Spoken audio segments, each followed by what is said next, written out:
22h. Europe 1 Culture Média. Philippe Vandel. Bonjour Louise Bernard. Bonjour Philippe, bonjour tout le monde. Au sommaire, Louise, de votre journal des médias. Le journal Libération publie de nouvelles accusations contre PPDA. 3 femmes témoignent. La grande nouveauté dans la France a un incroyable talent. Et puis une question, faut-il boycotter le mondial au Qatar ? Un journal français, lui, dit oui. Mais d'abord, les audiences qu'ont regardé les Français hier soir à la télé, le podium. Alors hier soir, c'était une soirée très intéressante à observer parce qu'on avait 2 grosses séries qui étaient lancées.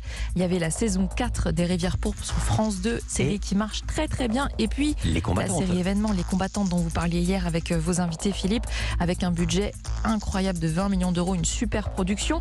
Et puis il y avait L'amour est dans le pré sur M6. Vous vous souvenez, tous les mardis je vous dis le lundi on regarde L'amour est dans Énorme le pré. aspirateur à audience. Alors voilà, Et à FRDA. voilà, et qui a remporté alors la première place Musique du de podium? suspense. Mais oui, c'est TF1 avec le lancement de la série Les Combattantes. 5 110 000 téléspectateurs en moyenne sur les 2 premiers épisodes, 26,4% de part d'audience.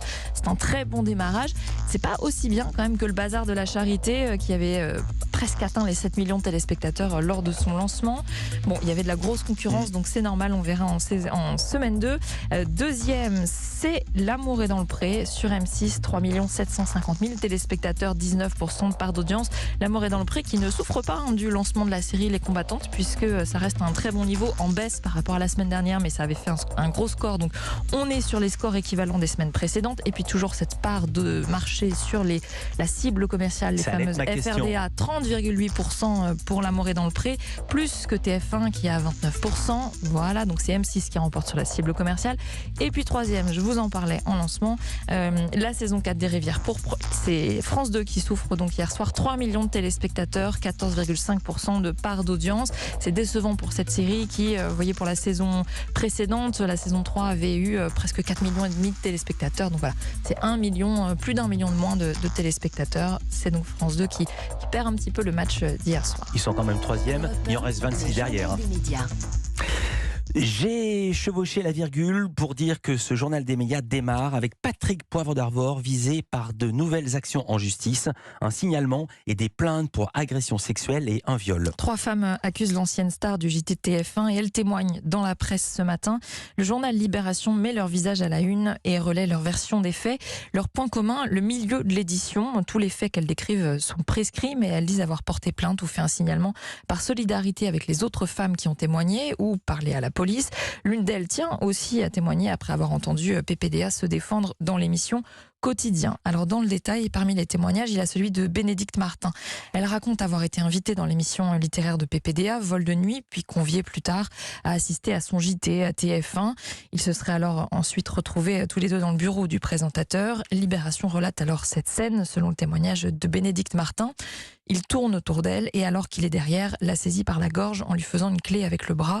Elle bascule, ils se battent par terre, il remonte sa jupe, il l'embrasse et son haleine épouvantable la révulse.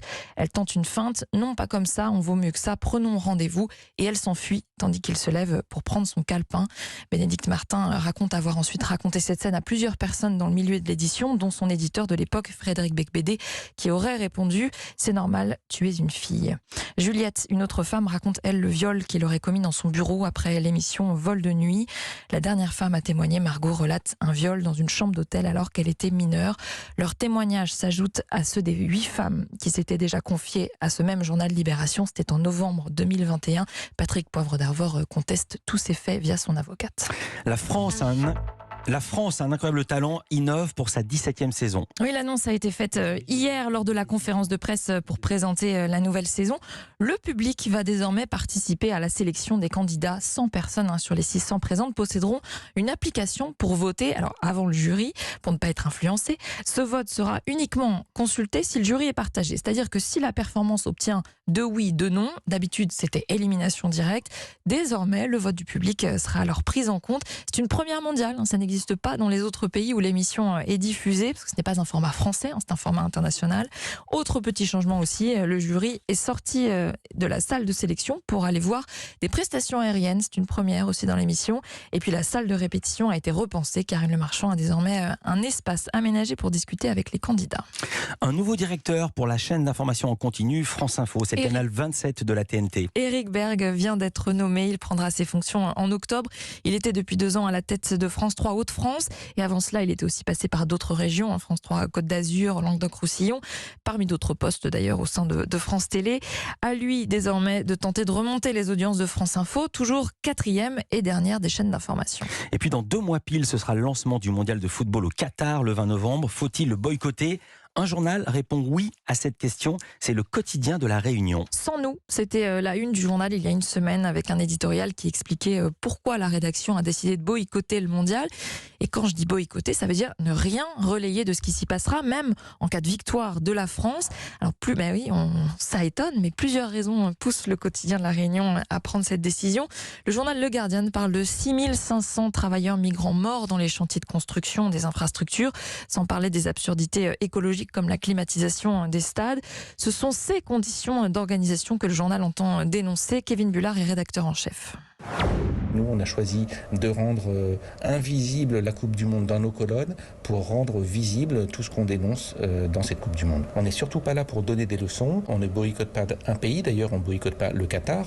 Parce que si cet événement s'était produit en Chine, en France, aux États-Unis, n'importe où sur la planète, on l'aurait boycotté de la même manière. En fait, ce sont les conditions d'organisation de la Coupe du Monde que nous dénonçons. Si on peut fédérer autour de cette décision, contribuer à éveiller les consciences, on en sera très fiers.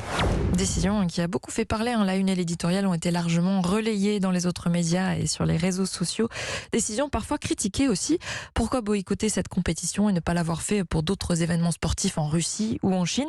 Eh bien, ce sera le cas à l'avenir, m'a répondu le quotidien de La Réunion. Et c'est pour lui un vrai engagement éthique, puisque cette décision a, il faut le dire, des conséquences financières sur le journal. C'est un événement de portée mondiale, évidemment. Ça a un impact sur les ventes. Quand on ne publiera pas de compte-rendu des matchs et quand on ne publiera pas de publicité, forcément, on se privera de rentrée d'argent. Mais ça, c'est une question qu'on a très rapidement mise de côté. On s'est dit, on va d'abord porter nos valeurs. Vous savez que la presse est en crise, qu'elle est fragile, donc c'est pas neutre pour nous.